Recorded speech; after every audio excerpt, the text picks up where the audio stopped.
نحمده ونستعينه ونستغفره ونؤمن به ونتوكل عليه ونعوذ بالله من شرور أنفسنا ومن سيئات أعمالنا من يهده الله فلا مضل له ومن يضلله فلا هادي له وأشهد أن لا إله إلا الله وحده لا شريك له وأشهد أن محمدا عبده ورسوله أرسله بالحق بشيرا ونذيرا وداعيا إلى الله بإذنه وسراجا منيرا فإن خير الحديث كتاب الله وخير الهدي هدي محمد صلى الله عليه وسلم وشر الأمور محدثاتها وكل محدثة بدعة وكل بدعة ضلالة وكل ضلالة في النار أما بعد فأعوذ بالله من الشيطان الرجيم بسم الله الرحمن الرحيم قاف والقرآن المجيد بل عجبوا أن جاءهم منذر منهم فقال الكافرون هذا شيء عجيب أئذا متنا وكنا ترابا ذلك رجع بعيد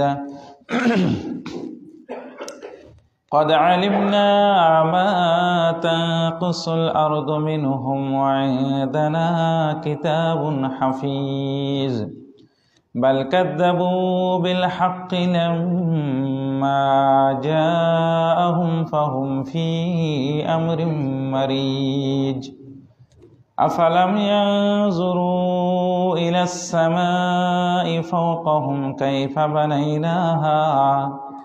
كيف بنيناها وزيناها وما لها من فروج والأرض مددناها وألقينا فيها رواسي وأنبتنا فيها من كل زوج بهيج تبصرة وذكرى لكل عبد منيب ونزلنا من السماء ماء مباركا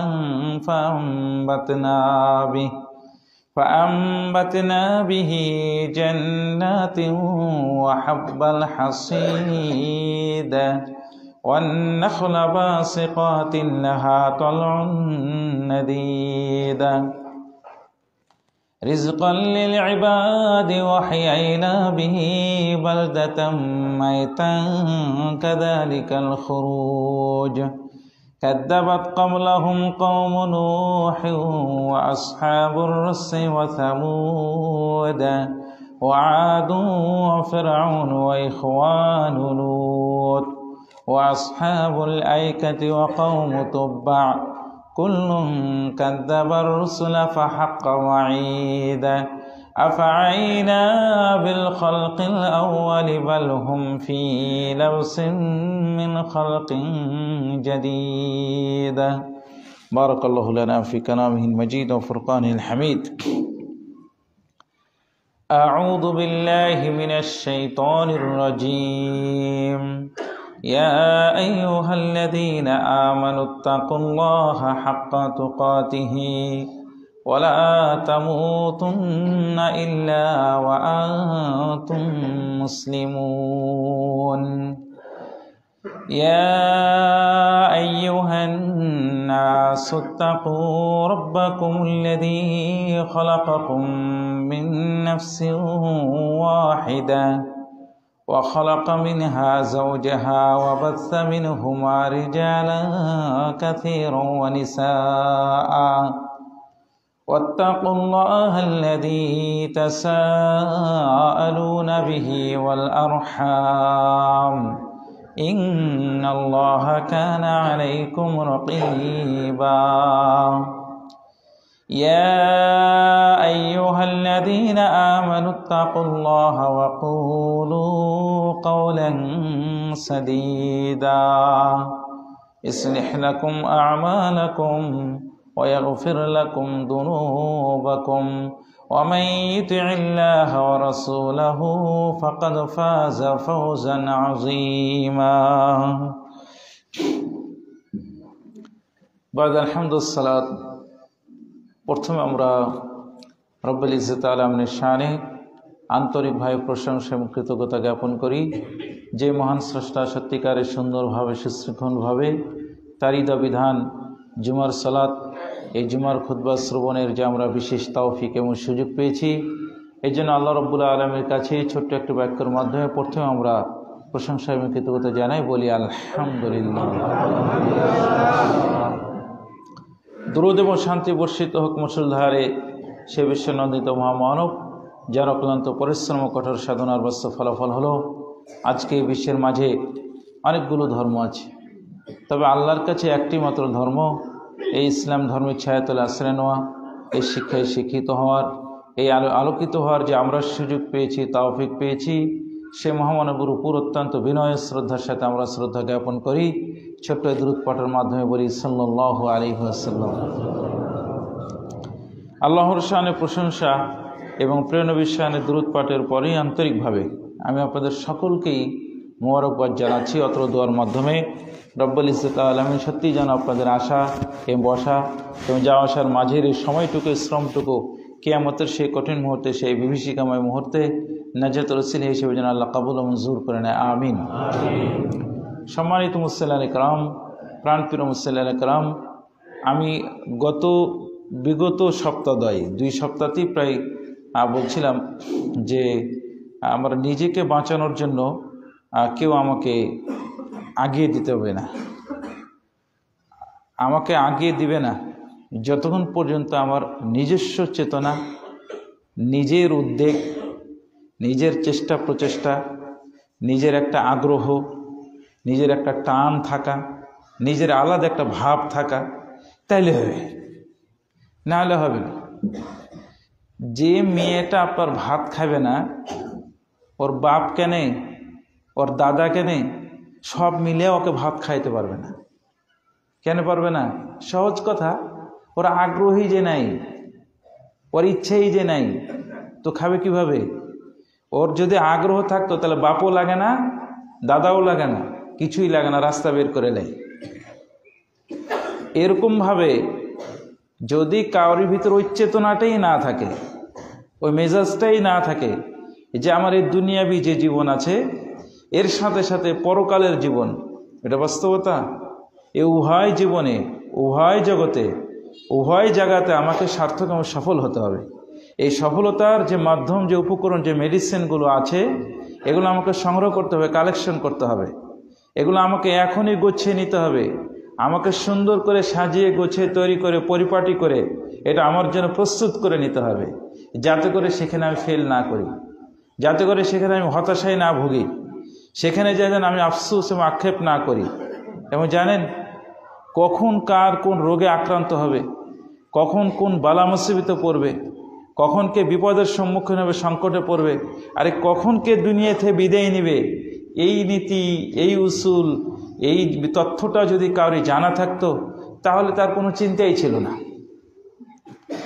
তার কোনো চিন্তাই ছিল না। ওর আগে আমি সচেতন, সাবধান হয়ে যাব। কে যুবক মরবে আগে না বৃদ্ধ মরবে আগে, ছোট ভাই আগে মরবে না বড় ভাই আগে মরবে, বাপ আগে মরবে না ছেলে আগে মরবে, কেউ জানে না, কাউরে এটা জানা নেই। এই জন্য এমন কিছু পাথেয় সঞ্চয় থাকা দরকার যেন বিপদের সঙ্গে হয়। আমরা বলি না যেন বিপদের সঙ্গে হয়, অসময়ে যেন কাজে আসে, উপকারে যেন লাগে। এরকম কিছু সম্বল কম্বল পাথেয় সঞ্চয় বলা ছাড়াই নিজ আগ্রহে নিজের চেষ্টা প্রচেষ্টার মাধ্যমে এগুলো আমাদের করতে হয়, অর্জন করতে হয়। কিছু জিনিস অর্জন করতে হয় নিজের ঘাম ঝরানোর মাধ্যমে, অনেক পরিশ্রম করার মাধ্যমে। আর কিছু জিনিস আছে জানেন, এতে ঘাম ঝরাতে হয় না, এতে এত কষ্ট করতে হয় না, এত পরিশ্রমও দিতে হয় না, শুধুমাত্র মনের ইচ্ছা, এ মন থেকে নেই, একটু আগ্রহ আকাঙ্ক্ষা করলেই, একটু সদিচ্ছা থাকলেই দেখা যায় এর একটা বাস্তব যে একটা ফলাফল আছে, এই ফলাফলটা কি প্রকাশ পায়, বিকশিত হয়, এর বাস্তব ফলটা সে দেখতে পায়, এর একটা প্রাপ্তি অর্জন আছে, সে এটা অনুধাবন করতে পারে, এটা সে ধরতে পারে, নিতে পারে। এটা এই কথাগুলো আমি বারবার বলে আসছি। আপনার সদিচ্ছার, আপনার যেটা নিজ আগ্রহে যে কাজগুলোকে করে আপনার উভয় জগৎকে সার্থক সফলতার জন্য টিকিয়ে রাখার যে মেন মাধ্যম বা উপকরণ হিসাবে আল্লাহ রাব্বুল আলামিন পৃথিবীতে শ্রেষ্ঠ নিয়ামত উপহার যেটা দিয়েছিলেন সেটা হলো কোরআন মাজিদ। এবং এই কোরআন মাজিদের মাধ্যমে যে বার্তা, যে মেসেজ, যে রিসালা আপনাদের দিয়েছেন সেটা হলো কি মসজিদ মাদ্রাসা। মসজিদ মাদ্রাসা, এই মসজিদ মাদ্রাসার কথা আমি এই গত জুমাতে বলেছিলাম। ইব্রাহিম নবীর নাম এত, ঈসা নবী, মুসা নবী আর বিশ্ব সম্রাট সুলাইমান নবী, তাদের নাম এত আল্লাহ গিয়েছেন, বলেছেন, কোরআন মাজিদে নিয়ে আসছেন। ওই সব কিছুর লেজর জড়ানো কোথায়? এর সব কিছু লেজর জড়ানো মসজিদ কেন্দ্রিক, সব মসজিদের সাথে জড়ানো। যে মসজিদ থেকে এ থেকে জানেন, আপনার এই নিজ আগ্রহে কাজ করলে জিরো থেকে হিরো হওয়া যায়। নিজের আবেগ দিয়ে আগ্রহ নিয়ে কাজ করলে জিরো থেকে হিরো হওয়া যায়। তা আমি বলছি, ওটা পরে কথা নিয়ে আসছি, তার আগে আমি কথাটা বলি আপনাদের কাছে, যে আপনি যে নিজ আগ্রহে কাজগুলো করবেন, এই কাজ করাটা কেমন জানেন? আপনার 5 মণ 10 মণ চাউল থাকে, ওই চাউলে যেন পোকা না লাগে এই জন্য কিছু গ্যাসের ট্যাবলেট আছে। ওই 5 মণ চাউল বা 10 মণ চাউল ঠিক রাখার জন্য আপনার কি 10 কেজি ট্যাবলেট ব্যবহার করতে হয় 10 মণ চাউলের এতে? আর 20টা ট্যাবলেট, ও 250 গ্রামও না, ও কয়েকটা 250 গ্রাম বা 200 গ্রাম কয়েকটা ট্যাবলেট দিয়ে দিলে এই 10 মণ 20 মণ পুরো থাকবে, পোকাটা ধরে না, কিচ্ছু আর ধরে না। আমি বাঙালি, আমরা বাংলা ভাষায় বুঝি, ওই আরবি কথার বাচনভঙ্গি, দৃষ্টিভঙ্গির নির্যাস সারাংশ কথাটা এভাবে বুঝাচ্ছি যাতে বুঝতে আমাদের কি হয়, সহজ হয়।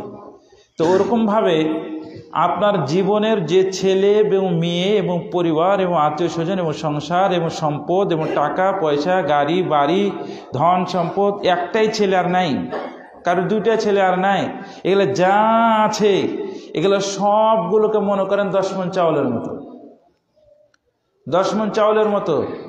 আর ওই 10 মণ চাউলে যে 10টা ট্যাবলেট নাকি 20টা ট্যাবলেটের যে কথা বললাম, যে ট্যাবলেট গালা দিয়ে ওকে একবার স্থায়ী করে রেখেছে, সুদৃঢ় করে রেখেছে, ওই চাউলটা আপনি জানেন কাজে লাগাতে পারেন, ব্যবহার করতে পারেন। জানেন, ওই সব কিছুকে ঠিক রাখার জন্য খালি আল্লাহ রাব্বুল আলামিন বলে দিয়েছে যে খালি শো করে দিয়ে যেত, যে মসজিদ ঘরে একটু যাতায়াত করবি, না আসবি, না মসজিদ ঘর মাদ্রাসা যা আছে, কোরআন মাজিদ আছে, একটু খেয়াল করবি, ওখানে একটু পাশে বসবি, উঠা বসা করবি, আর না হয় কিছু একটু লেনদেন একটু দেওয়া থাওয়া করবি, যেন ঠিক মতো চলে, এটা যেন ব্যাঘাত না ঘটে। এই করাটাই হলো কি 10টা ট্যাবলেটের মতো। এই করাটাই হলো কি ওই যে 10-5টা ট্যাবলেটের মতো, যে আপনার জীবন লাইফ, এই লাইফটা যে আছে যেন পদস্খলন না ঘটে, যেন লাইনচ্যুত যেন না হয়, যেন এলোমেলো না হয়। ওই কবরের আগে, মৃত্যুর সময়, সংকট মুহূর্তগুলোতে, ওই সংকটকালে যেন আপনার কোনো সমস্যা জটিলতা তৈরি না হয়, ওটা একবার স্থিরভাবে সুন্দরভাবে যেন পার হয়ে যেতে পারেন, সুস্থতার সাথে যেন আপনি পাড়ি জমাতে পারেন, এরই ব্যবস্থাপনা, এরই মাধ্যম উপকরণ আল্লাহ রাব্বুল আলামিন তার বিশ্বনবী মুহাম্মদ মুস্তাফা নবী করিম সাল্লাল্লাহু আলাইহি সাল্লামের মাধ্যমে তৈরি করে, পরিপাটি করে, প্রস্তুত করে, রহমত স্বরূপ, করুণা স্বরূপ, কল্যাণ স্বরূপ আপনাকে আমাকে এই হাদিয়া স্বরূপ দিয়েছে আল্লাহ। জানেন, এই হাদিয়া স্বরূপ এটা দিয়েছে। এই কথাটা আমি বলে আসছিলাম যে এই কাজগুলো, এটাকে আপনার আমার সাবজেক্ট থেকে দূরে সরানোর জন্য, যেরকম কোরআন মাজিদ সূরা নাস আছে না, মিন শাররিল ওয়াসওয়াসিল খান্নাস আল্লাযী ইউসবিসু ফি সুদুরিন নাস মিনাল জিন্নাতি ওয়ান নাস, জিনের ভিতরও আছে, নাসের ভিতরও আছে, মানুষের ভিতরে আছে। মানুষ বিধর্মী যারা আছে ওরা তো তৎপর সবসময় লেগেই আছে যে এখান থেকে এরা সরে আসুক, এখান থেকে এদেরকে সরে আসুক। আবার শয়তান তো আছেই, শয়তান তো আছেই। এ জায়গায় যদি আপনার মন না থাকে তাহলে যা ওই একেবারেই গেছে। এই মনটা কি আগ্রহ আবেগ, জানা বুঝা চিনা, এটা যদি না থাকে একেবারেই শেষ, একবারই চলে গেছে, জিরো হয়ে গেছে। এই জন্য বলা হয়েছে যতজন এত আগে পূর্বের যতজন ভালো কিছু করেছে, উচ্চ পর্যায়ে গেছে, তাদের নিজ আগ্রহ করার মাধ্যমে এটা সম্ভব হয়েছে, না হলে এটা হয়নি। নিজ প্রচেষ্টার মাধ্যমে এটা করেছে, না হলে হয়নি। নবী বলেন, রসুল বলেন, বড় বড় ব্যক্তিত্ব বলেন, পার্সন বলেন, তাদের এতে করেছে। আমি এর আগে একবার আপনাদের কথাই বলেছিলাম, সাহাবা ইজম রাদিয়াল্লাহু তাআলা আনহুম, তাদেরকে আল্লাহ রাব্বুল আলামিন সার্টিফিকেট দিলেন রাদিয়াল্লাহু আনহু ওয়া রাদু আন, যে তাদের ব্যাপারে আল্লাহ খুশি, আল্লাহ তাদের ব্যাপারে খুশি। আর অন্যত্র আল্লাহর ব্যাপারে ঘোষণা দিচ্ছেন আউযু বিল্লাহি মিনাশ শাইতানির রাজিম ওয়া রিদওয়ানুল্লাহি আকবার। আল্লাহর রেজাটা যদি থাকে, আল্লাহর সন্তুষ্টি যদি থাকে, তাহলে এই পৃথিবীতে আসমানে জমিনে সবচেয়ে বড় জিনিস হলো আল্লাহর রেজার মধ্যে খুশি থাকা। সুবহানাল্লাহ। এরা অনেকদেরকে দিয়েছেন। জানেন আপনি আবু বকর থেকে নিয়ে আশারে মুবাশশারা যারা আছে, যতজন সাহাবা, ওনাদের জীবনে দেখবেন নিজে এসে খুঁজে খুঁজে তালাশ করে বের করে নিয়েছে জান্নাতের ওটা ঠিক থাকতে হবে, তারপর অন্য কিছু। জান্নাতের ওই বিষয়টা ঠিক থাকতে হবে, তারপর অন্য কিছু। ওনারা জান্নাতের ওটা ঠিক থাকার পরেও ওমরের মতো লোক যা মেরাজে যে রাসূল সাল্লাল্লাহু আলাইহি সাল্লাম তার জান্নাতে ঘর সচক্ষে দেখে এসেছেন, সচক্ষে প্রত্যক্ষ পর্যবেক্ষণ করেছেন। এরপরেও জানার পর ওমর মাঝে মাঝে হুযায়ফাতুল ইয়ামানের কাছে যা বলছে, ভাই তুমি বলো না আমার নামটা কি এরকম আছে নাকি, মুনাফিকের তালিকায় আছে নাকি, মুনাফিকের তালিকা আমার নামটা আছে কিনা, তুমি দেখো না, আমি তো খুব ভয় পাই, আমার ভয়ে ঘাটতি আছে কিনা, কমতি আছে কিনা। সাহাবা ইজম উসমান বিন আফফান রাদিয়াল্লাহু তাআলা আনহু, উনি দুবার পৃথিবীতে জান্নাত কিনে নিয়েছে, সরাসরি আল্লাহ রাসূল বলে দিয়েছেন, দুইবার জান্নাত কিনে নিয়েছে। একবার বীরে মাউনা, যে কূপটা আছে, এই কূপটা ক্রয়ের জন্য খুব সাহাবাদের পানির প্রয়োজন ছিল, পানি হচ্ছিল না। কূপের মালিক সুযোগ পেয়েছে, ব্যবসা ভালো চলছে, ইনকাম ভালোই হচ্ছে। এই কূপটা রাসূল সাল্লাল্লাহু আলাইহি ওয়াসাল্লামকে প্রস্তাব দিলেন সাহাবাদের মাঝে, যে ক্রয় করে দিবে তার জন্য আমি জান্নাতের জিম্মা নেব। কারণ আল্লাহ রাসূলের শাফাত ছাড়া তো হবে না, জান্নাতের জিম্মা নেব। তো মালিককে যা বললে, দাও আমি তোমার জন্য জান্নাতের জিম্মা নেব, মালিক রাজি হয়নি, বলে নেই। উসমান বিন আফফান রাদিয়াল্লাহু তাআলা আনহু রাসূল সাল্লাল্লাহু আলাইহি ওয়াসাল্লামের কাছে বলেছেন, যে বলছেন আপনি যে ওকে ঘোষণা দিয়েছিলেন জান্নাতের জিম্মা নেওয়ার কথা, এই জিম্মা নেওয়াটা কি আপনি আমার জন্য নেবেন? যদি যে করে হোক আমি ব্যবস্থাপনা করে দিই। হ্যাঁ, অবশ্যই নিব। উসমানকে বলেনি কেউ, উসমান রাদিয়াল্লাহু বলেনি কেউ, উসমান নিজে আসছে। আরে ভাই, টাকালে নিজে আসছে, টাকা কেউ চাইতে যায়নি। আমি বুঝাইতে পারিনি, আবার বলছি, উসমান রাদিয়াল্লাহু কেউ বলেনি যা বেটা তুই এরকম আছে তো দে, দিবি না কেন, এটা বলেনি।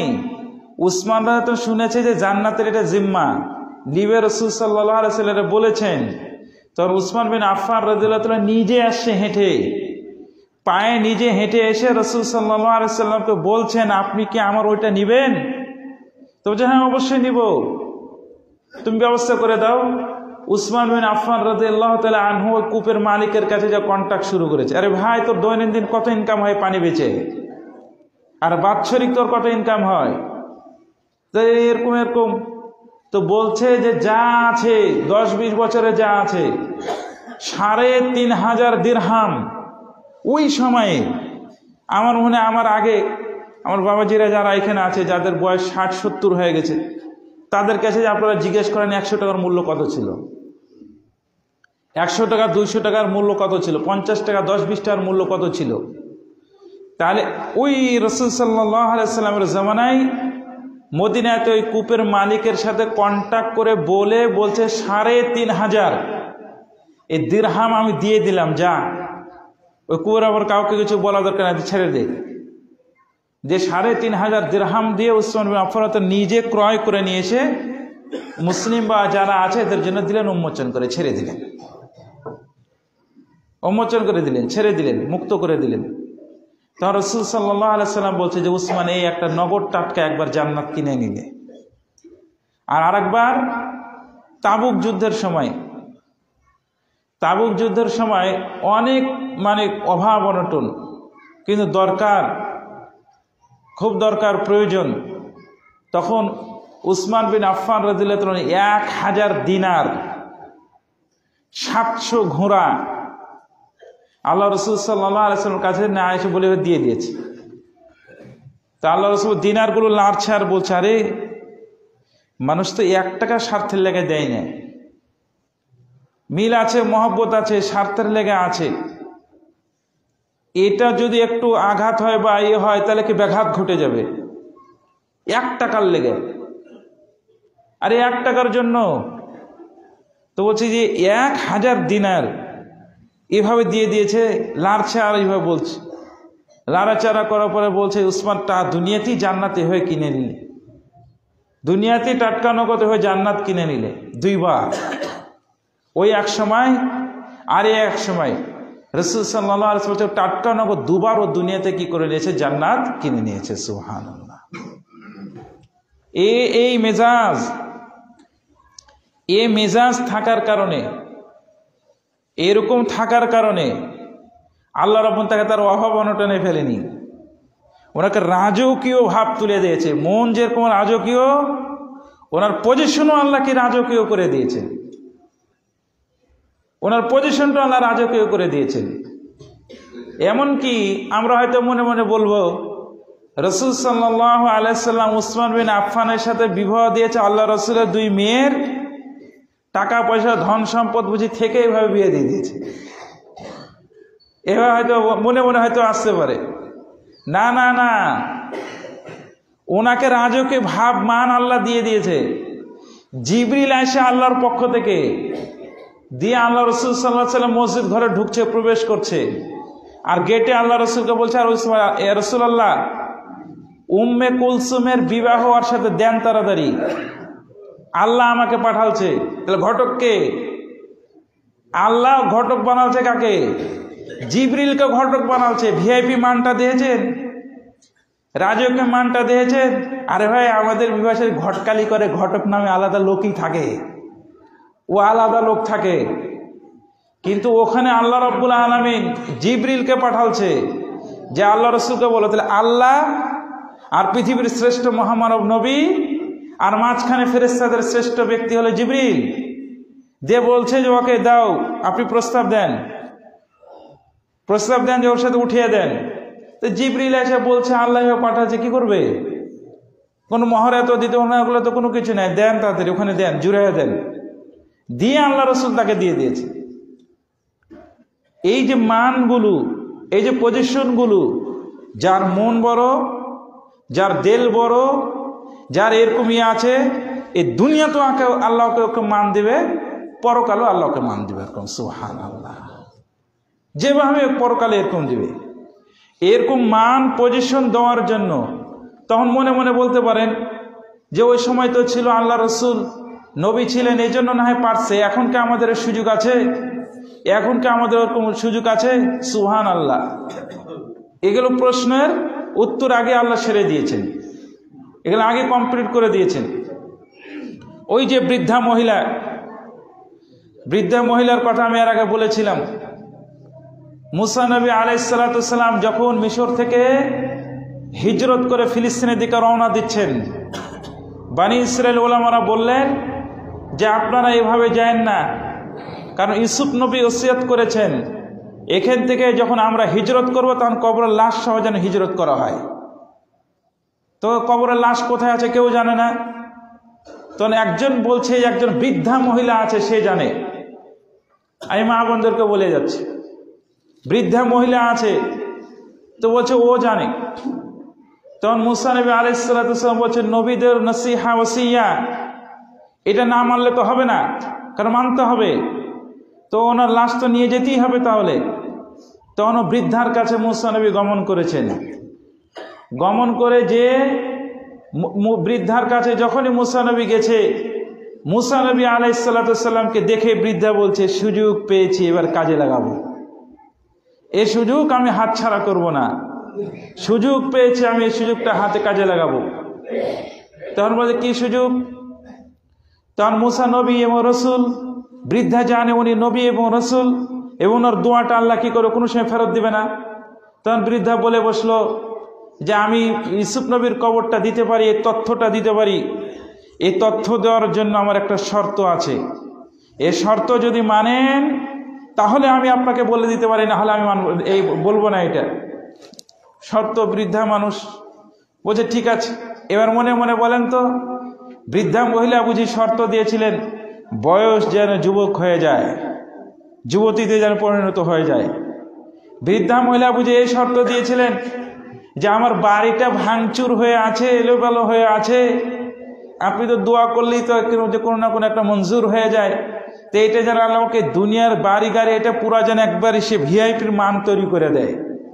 বৃদ্ধা বুঝে এরকম দোয়া করেছে, অনেক রোগে আক্রান্ত, জড়সড় হয়ে আছি, আপনি দোয়া করেন এগুলো যেন সুস্থ হয়ে যায়। আরে না, ও বৃদ্ধার মনের মতো এখন কোনো মুসলমানের মন নাই। ওই বৃদ্ধা মহিলার মতো, পুরুষের কথা বাদ দেন, ওই বৃদ্ধা মহিলার মতো মনটাও এখন কোনো পুরুষের নাই। এখন বর্তমান যারা আছে নাই। ওই বৃদ্ধা মহিলা বলছে ওগুলো কিছুই না, কি আমল করলাম না করলাম জীবন শেষের দিকে, এখন শেষ পাড়ি জোগাবো, ওই পরকালে পা দিতে হবে, ওখানে কি 5 নম্বর পাবো, ওই জায়গায় কি পাস করতে পারবো? আমার তো খুব চিন্তিত, আমি পাস করে না খুব আতঙ্কিত আছি, জানি না কি হবে না হবে। তা আপনি এক কাজ করেন, আপনি নবী এবং রসুল, আপনি আল্লাহর কাছে দোয়া করে আমার ব্যাপারটা মঞ্জুর করে দেন, যারে আরে মাপ যেন আল্লাহ করে, জান্নাত যেন দান করে। সুবহানাল্লাহ। তো মুসা নবী আলাইহিস সালাতু ওয়াস সালাম বলছে, রে সুবহানাল্লাহ, ও তোমার কাছে টাকা চাইনি, বাড়ি চাইনি, গাড়ি চাইনি, ও তো 10 জনের চাওয়ার মতো এর চাওয়া না। তা আল্লাহর কাছে 2 রাকাত নামাজ পড়ে আল্লাহর কাছে দোয়া করেছে। দোয়া করে আল্লাহর কাছে বলছে ইনশাআল্লাহ আপনি এটা পাবেন, আল্লাহর কাছে দোয়া করেছে, এভাবে এটা বলেছে। তখন বৃদ্ধা যে ইউসুফ নবীর কবরটা দেখিয়ে দিয়েছেন, এই জায়গায় এটা দেখিয়ে দিয়েছেন। আল্লাহ রসুল সাল্লাল্লাহু আলাইহি ওয়াসাল্লাম ঘটনা বলার পরে বলছে, এই তোমরা কেউ বৃদ্ধার মতো হবে না, তোমরা কেউ বৃদ্ধা মহিলার মতো হবে না, সুযোগ কাজে লাগাও। মুসাকে দিয়ে ও বৃদ্ধা কাজে লাগিয়েছে, আমি নবী যতদিন তোমাদের মাঝে আছি আমার এই বিষয়টা কাজে লাগাও। তো নবীর চ্যাপ্টার পার হয়ে গেল, বলে আর সুযোগ কোথায়? পাতিরাই যতদিন এই জামে মসজিদ আছে, মাদ্রাসা আছে, ততদিন ওই বৃদ্ধা মহিলাদেরকে নবীকে দিয়ে কাজে লাগিয়েছে, ততদিন হে পাতিরার অঞ্চলের মা বোনেরা এবং আপনারা যারা আছেন এভাবে কাজে লাগান, এভাবে কাজে লাগান। এই কাজে লাগানটা জোর করে হবে না। এই খতিব বলে নিয়ে আসা কোটি টাকা দিয়ে খতিব এখানে নিয়োগ করবেন, আপনার মনেই আগ্রহ নাই, নিজের ইচ্ছাই নাই, তো কোটি টাকা কেন, লাখ টাকা কেন, কি লাভ হবে? ওই আগ্রহই নাই, যে ওই আকাঙ্ক্ষাই নাই। যে এই জন্য আমি আগে থেকে বলে আসছি কি, কাজ করেন, কেউ বলার অপেক্ষায় থাকেন না, নিজে নিজে করেন। আপনার জান্নাত আপনাকে নিতে হবে, আপনার এতেই নিতে হবে, অন্য কেউ করে দেবে না। বলার পরে না না না না, বলার পরে না, নিজে নিজে। এটা যেরকম মা বোনদেরও কাজে লাগাতে হবে, এটা বাবাজি যারা আছেন, বন্ধু বান্ধব যারা আছেন, সবাইকে এরকমভাবে কাজে লাগাতে হবে। এটা নিজস্ব মেজাজ থাকতে হবে। শুনেন, এই কাজে লাগানোটা এভাবে এটা নিজের ভিতরে এটা প্রয়োগ করা, এই প্রয়োগ করাটা অন্যের জন্য নয়, এটা অন্য কারো উপকারের জন্য নয়, এটা আপনার নিজের জন্য। জানেন, সুবহানাল্লাহ, আল্লাহ রাব্বুল আলামিন বলছেন, ইয়া আইয়ুহাল্লাযীনা আমানু আনফিকু লিআনফুসিকুম। সুবহানাল্লাহ, হে ইমানদারগণ, তোমরা খরচ করো বা যেটাই করো আল্লাহর জন্য, লিয়ানফুসিকুম, অন্য কাউরি হাতে কিচ্ছু হবে না, যায় আসে না, তোমাদের লেগে, নিজেকে বাঁচানোর লেগে। সুবহানাল্লাহ। লিয়ানফুসিকুম, তোমাদের নিজের লেগে, অন্য কাউরির জন্য না। এইটা হলো মূল বিষয়। সাহাবায়ে ইজম, আম্বিয়া, নবীদের কথা, রসুলদের কথা এবং হলো মুমিনদের কথা, যত জনের কথা বিবরণ রব্বুল আলামিন কোরআন মাজিদে নিয়ে আসছেন, এই সবার একই কথা হলো কি, এরা নিজে নিজে করেছে, নিজ আগ্রহে এটা করেছে।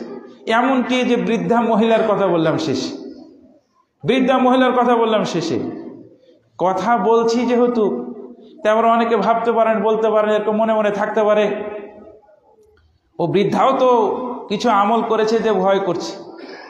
তা আমার তো কোনো আমলই নাই, সারাদিন খালি গাঁজা আরো কি উল্টা পাল্টা এগুলা দিয়ে চলে গেছে, জীবনটাই শেষ হয়ে গেছে। আমি বলবো, আজকে খুতবার এখানে বলবো, আরে যেখানে যেভাবে গেছে সুযোগটা কাজে লাগান। আমি বুখারী, তিরমিজি আরো বিভিন্ন জায়গায় আসছে হাদিসটি, এই হাদিসের কথা আপনাকে স্মরণ করে দিচ্ছি। এতদিন যে খুতবা দিয়েছি, ও খুতবা তো গেছে গেছে, তবে যে যে পাপে জড়িত, পাপ থেকে নিজেকে বাঁচিয়ে, এই হাদিসটা আপনাদের জন্য গিফট, উপহার, বিশেষ অফার, বিশেষ উপহার। এই হিসাবে আমি হাদিসটি বলছি। এই হাদিসটি বুখারী শরীফের আসে। আল্লাহ রাসূল সাল্লাল্লাহু আলাইহি সাল্লাম একজন নিম্নমানের মহিলার কথা বলেছে। আপনারা শুনেছেন কিনা? ইতিপূর্বে আপনারা শুনেছেন। নিচু মানের মহিলা, পতিতার যে কথাটা বলা হয়ে থাকে, এ মহিলাটা ও পানি পান করে দেখছে একজন পিপাসিত কুকুর, একটা পিপাসিত কুকুর খুব মানে পানির জন্য ছটপট করছে, পানি খাওয়ার জন্য, পানি পানের জন্য। তো এই বেচারা, এত নিকৃষ্ট মহিলা, ও কি করলো, নিচে পায়ের মোজা খুলে, যে একটু চামড়ার মোজা, পানি থাকবে, নিচে মোজা খুলে পানিটা তুলে এই কুকুরটাকে পানি পান করা উচিত। কি হুকুম পরে বলছি, আচ্ছা বলেন তো দেখি, এই মহিলাটার এই কাজটার জন্য কেউ ওকে বাধ্য করেছিল? এই মহিলার এই কাজটার জন্য, কাজটির জন্য কেউ কেউ তাকে জোরাজোরি করেছিল যে তো করতেই হবে, নাহলে খবর আছে? কেউ কি তাকে বাধ্য করেছে, জোর করেছে? না, ওরে করুণ অবস্থা দেখে নিজে নিজে কাজটা করেছে, নিজ উদ্যোগ নিয়ে, নিজ এতেনে কাজটা করেছে। তা আল্লাহ রাব্বুল আলামিন বলছে, আরে যা করেছে, ওর কি আছে না আছে পরে যা, ও এই কাজটা এত বড় এই করে এই কাজটা করতে বলে, আর সব মাফ করে ওর জান্নাত ঘোষণা করে। সুবহানাল্লাহ। তো ওটা তো ওর তো ওখানে শেষ হয়ে যেত, আল্লাহ তো ওই জায়গায় ওটা শেষ করে দিতে পারতেন। দিয়ে আল্লাহ রাব্বুল আলামিন নবীদের মাঝে, মানব জাতির মাঝে যিনি শ্রেষ্ঠ মহামানব, নবী রাসূলের যিনি ইমাম, উনার মধ্যে ঘটনাটা বর্ণনা করে নিচ্ছে। কেন? নিজেকে কোনোভাবে দুর্বল বা এরকম ভাবার কোনো সুযোগ নাই। যে যেখানে আছে ওই জায়গা থেকে নিজ আগ্রহ নিয়ে আপনাকে কি কাজে এখানে আসতে হবে, এই ভালো কাজের এতে এনে যোগান দিতে হবে, ভালো কাজের এতে আপনাকে আসতে হবে। এটা আমি এখানে বললাম, স্বাভাবিকভাবে এই একজার কথাটা বললাম। আমি নিজ আগ্রহের এই কথাটা বলতে যে সময় প্রায় যেহেতু শেষের দিকে, আমি আর দুই একটা হাদিস বলি। বলছিলাম, এই যে পানিটা পান করা, আগের যে কথাটা বলা, নিজে যে সচরাচর চলেন, এই চলাগুলোর মাধ্যমে নিজ আগ্রহে, নিজের এতে যদি কেউ কাজ করে, এমনি দেখবেন সব কিছু ঠিক হয়ে যাবে। এটা মা বোনরাও যদি করে ঠিক হয়ে যাবে, ভাই বাবাজিরাও যারা করে তারাও ঠিক হয়ে যাবে। সহজ একটা বিষয়, হালকা একটা বিষয়, কথার কথা বলি, হালকা একটা বিষয় দেখি আপনাদের কাছে বলি, সালাম দেওয়া আর নেওয়া। সালামের হুকুম কি? সালাম কেউ যদি দেয়, এ দেওয়াটা সুন্নাত, কিন্তু উত্তর দেওয়াটা হলো কি? ওয়াজিব। কিন্তু আমার প্রশ্ন হলো, সুন্নাতে তো বাধ্যবাধকতা নেই, সুন্নাতের ভিতরে জোরাজোরি নাই, জোর করে যে কিছু করতে হবে না এরকম নাই। জানেন আল্লাহ রাসূল সাল্লাল্লাহু আলাইহি সাল্লাম বলছেন, যে বাসাতে সালাম দিয়ে প্রবেশ করা ব্যক্তিটাই হলো আল্লাহর জিম্মায় চলে যায়। সুবহানাল্লাহ, কাজটা সহজ। এবং আল্লাহ রাসূল সাল্লাল্লাহু আলাইহি সাল্লাম বলছেন, একজন সাহাবী এসে প্রশ্ন করলেন, ইয়া রাসূলুল্লাহ দুল্লানি আলা আমালিন, এমন একটা আমলের কথা আমাকে বলেন যেই আমল, যে চর্চার মাধ্যমে আমার গুনাহ মোচন হয়ে যাবে, আমি পাপ মুক্ত থাকতে চাই। তো আল্লাহ রাসূল সাল্লাল্লাহু আলাইহি সাল্লাম তাকে বলছে, ঠিক আছে তুমি এই কাজটা করিও, বাজলুস সালাম ও হুসনুল কালাম, সুন্দরভাবে সচরাচর যেখানে মাঠে ঘাটে আছো, যার সাথে দেখো চিনো, খালি সালাম প্রচার করো আর সুন্দরভাবে কথা বলো, সাবলীল কথা বলো, গুনাহ মোচন হয়ে যাবে, আবার জান্নাতও নসিব হবে। সুবহানাল্লাহ, কাজ গেল সহজ। আমি কাজ গেল সহজ কথা বলছি, এই যে আমার সব পরস্পর হালকা। এটা এখন আপনি বলেন তো, আপনি সালাম না দিলে আপনাকে কেউ জোর করতে পারবে? কেউ বলতে কলার ধরতে বেটা তুই সালাম দিলি না কেন, এটা বলতে পারবেন? কিচ্ছু বলার নেই। কিন্তু এই যে বিষয়টা, আমি এখানে প্রায় 9টা থেকে 10টা অনেকগুলো হাদিস আছে, আমি 2-1টা হাদিসের কথা বললাম এখানে। আমরা তো এগুলো যাই না, চর্চা নেই, যে আমরা চর্চাগুলো থেকে ভুলে গেছি। যে সহজ একটা বিষয় বললাম, আমরা বলে যে এখানে চিনি জানি, একবার দিলাম আবার দেব। সুবহানাল্লাহ। আরেকটি হাদিস আছে জানেন, রাসূল সাল্লাল্লাহু আলাইহি সাল্লাম বলছেন, তুমি একবার সালাম দিয়েছো, সালাম দেওয়ার পরে যে আরেকটা গাছ অতিক্রম করেছে, আড়াল হয়েছিল একটা গাছের কারণে দেখতে পাওনি, বা একটা পাথরের কারণে দেখতে পাওনি, দিয়ে আড়াল হওয়ার পর আবার দেখা হয়েছে, কিন্তু আবার সালাম দাও। সুবহানাল্লাহ, মানে আবার তোমরা ওখানে সালাম দাও। এই যে বিষয়টা যে আছে, নিজ আগ্রহে যে বিষয়টা আছে, কিন্তু কেউ যদি না করে, কেউ যদি এটা না করে, অথচ এই সহজতর একটা বিষয়, এই বিষয়টা দিয়েই করলে জান্নাত হাসিল করা কি হয়, একেবারে সহজ হয়। কিন্তু যদি নিজের আগ্রহ না থাকে, পারবে কেউ? নিজের ইচ্ছা না থাকলে হবে? এই কথাটা আমি আপনাদেরকে বুঝাইতে চেয়েছি। আমি এখানে কয়েকটা কথা বলে গেলাম, আমি খুতবা দীর্ঘায়িত করব না। আজকে যেহেতু মাহফিলে আলোচনা আছে, আলোচনা যেহেতু ওখানেও হবে, কিন্তু শেষে একটা কথা বলে দিই। আমি একটু বলেছিলাম জিরো থেকে হিরো হওয়া। এই যে কুকুরকে পানি খাওয়া, যে মহিলাটাকে জিরো ছিল কিনা সমাজে ওর ভ্যালু ছিল, আর গুরুত্ব ছিল না। এর আগে একটা হাদিস বলে এসেছি, মসজিদের সেবা করে কালো বিশ্রী মহিলার কথা বলে এসেছিলাম। জিরো মানে জিরো ছিল, কিন্তু মানটা হয়ে গেল কি হিরো। আমি আপনাদের সবাইকে বলবো, এই জিরো থেকে হিরো হওয়ার মূল নীতি হলো কি, ভালো কাজটা নিজে নিজে করা, নিজের উদ্যোগে করা। এইটা আপনারা আসেন, এই জিনিসটা করেন, দেখবেন সব ঠিক হয়ে যাবে। নিজের ভিতর আগ্রহ যদি না থাকে, ট্যাবলেট দিয়ে আর লাভ হবে না, ওয়াজ নসিহত করে কোনো লাভ হবে না। কথার কথা বুঝানোর জন্য বলি, সহজ করে বুঝানোর জন্য বলি। আমার নিজের তো ডায়াবেটিস রোগে আক্রান্ত, তো আমিও বুঝি। আর যারা ডায়াবেটিসে আক্রান্ত আছে তাদেরকে যা জিজ্ঞেস করবেন এবং ডাক্তার কাছে যা বলবেন, ডায়াবেটিস যদি নিয়ন্ত্রণ না হয়, তাহলে অন্য রোগের কারণে লাখ টাকার ওষুধ খাওয়া কোনো লাভ নাই।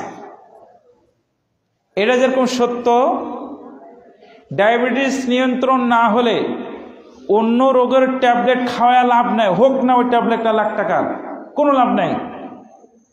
ওইরকম ভাবে মমিন মুসলিম ব্যক্তি, পুরুষ হোক মহিলা হোক, ওর ভিতর নিজের যদি আগ্রহ না থাকে, তাহলে কোটি টাকার বক্তার খতিব নিয়ে এসে আলোচনা শুনে কোনো লাভ হবে না, কোনো লাভ হবে না। ও খালি বলাই হবে, আর ওকে খালি ওষুধ গলা দেওয়াই হবে। ও ডায়াবেটিস নিয়ন্ত্রণ হবে না, ওষুধ গলা খাবার 12টা অন্যদিক দিয়ে 12টা বাজিয়ে ছেড়ে দিবে, দিয়ে ভালো লাগবে না, ভালো ইলি আনবে না, আর আগ্রহ নাই শিখার জানার। দোয়াকে আপনি কোরআন হাদিসের কথা বলেন, উল্টা চাটি আরো গাল দিয়ে দিবে।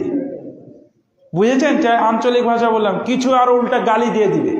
ও ট্যাবলেট যেরকম আর 12টা বাজিয়ে দেবে, ডায়াবেটিস নিয়ন্ত্রণ না হলে ওর আগ্রহ না থাকার কারণে ওকে কোরআন হাদিসের কথা বলেছে, ওকে তো উল্টা ঝেড়েছে, কোরআন হাদিসকে ঝেড়ে নিয়েছে। ধর ইমানের ওর 12টা বাজিয়ে দিয়েছে ও নিজে। তাহলে ঘুরে ফিরে এক কথা, নিজেকে বাঁচানোর জন্য নিজের আগ্রহই দরকার, নিজের আবেগ নিজ আগ্রহ দিয়ে আপনাকে আসতে হবে। আজকে মাহফিলে দেখি কতজন আসে, কিভাবে বসে, ঘর থেকে টেনে টেনে আনা সম্ভব না? কোরআন হাদিসের সময় নিজে নিজে আপনার এসে আপনাকে বুঝতে হবে, ঠিক করতে হবে। এগুলো তো কেউ জোর করে করে, তাহলে আপনার আগ্রহ দিয়ে আপনাকে করতে হবে। না মান্যবর সভাপতি, না মান্যবর সেক্রেটারি, না অন্যান্য যারা সদস্য আছেন, সবাই কি জোর করে এগুলো পারবে? না না না, নিজের আগ্রহে এগুলো করতে হবে। আল্লাহ আমি সহকারে আমাদের সকলকে তৌফিক দান করুন, আমিন। পরবর্তী খুতবাতে আপনারা মনে রাখবেন, সিরিয়াল বা সিরিয়ালেই চলে যাই, জানি না সিরিয়াল এই কদ্দূর যায় থাকে। এনে বললাম যে সালাম, এই সালাম নিয়ে একটা কথা বলবো। আয়াতে কি বলছে আর হাদিসে কি বলছে, যে আগ্রহে নিজ দিয়ে এই ছোট্ট একটা কাজ নিজ আগ্রহ দিয়ে করলে দেখি কি হয় এর ভিতরে, ছোট্ট একটা জিনিস। এটা আমি আগামী খুতবা আল্লাহ যদি বাঁচিয়ে রাখে তো বলবো ইনশাআল্লাহ বিইজনিল্লাহ, যদি মনে থাকে ঠিক মতো। তো আল্লাহ রাব্বুল কাছে দোয়া করি, আল্লাহ আমাদেরকে নিজের আগ্রহে বাপ মার যে আছে সেবা করা, সমাজের মুরব্বীর যে সেবা করা, সামাজিক সেবা করা, মসজিদ মাদ্রাসার যে সেবা করা, আত্মীয় স্বজনের সেবা করা, ভাই নিজ আগ্রহ না হলে হবে না। এটা সব এইটাই আমার উদ্দেশ্য, যে আপনাদের নিজের আগ্রহতে আপনাদেরকে আগিয়ে আসতে হবে। আল্লাহ আমাদেরকে তৌফিক দান করুন, আমিন। আমাদের মাঝে অনেক ভাই ঋণগ্রস্ত রয়েছে, আল্লাহ এই সমস্ত ঋণগুলো পরিশোধ করার আপনার বিশেষ দয়া রহম না হলে পারবো না, আল্লাহ আমাদেরকে তৌফিক দান করুন, আমিন। হালাল ভক্ষণ করা এবং হালালের মাধ্যমে জীবনটা মানে পাড়ি দেওয়ার আল্লাহ তুমি আমাদেরকে তৌফিক দান করুন, আমিন। আমাদের মাঝে অনেকে অসুস্থ রয়েছে, অনেকের আত্মীয় স্বজন অসুস্থ রয়েছে, আল্লাহ শেফায়ে আজেলা দান করুন, আমিন।